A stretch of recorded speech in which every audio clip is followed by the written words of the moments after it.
How to change a like emoji on Instagram.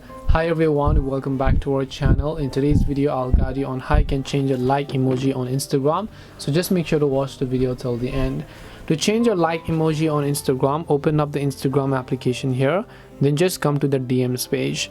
Let's say when you want to like something, by default the heart icon is going to be selected, and this is the default emoji icon. So can you change this? You can change this, but you cannot set another one as a default, which means whenever you double tap it's always going to be the heart icon, but you can change this heart icon to anything else by long pressing on this reaction here. Instead of heart, you can just choose any of the other reactions over here, in this case as you can see. So basically you do not have to double tap to actually go ahead and remove that, but when you tap on that reaction you can just change it to any of the other emojis that you like.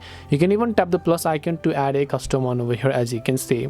So this way you can go ahead and then actually change your like emoji on Instagram.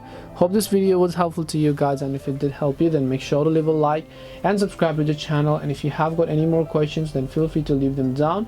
Thank you very much for watching till the end of this tutorial, and see you soon in the next video.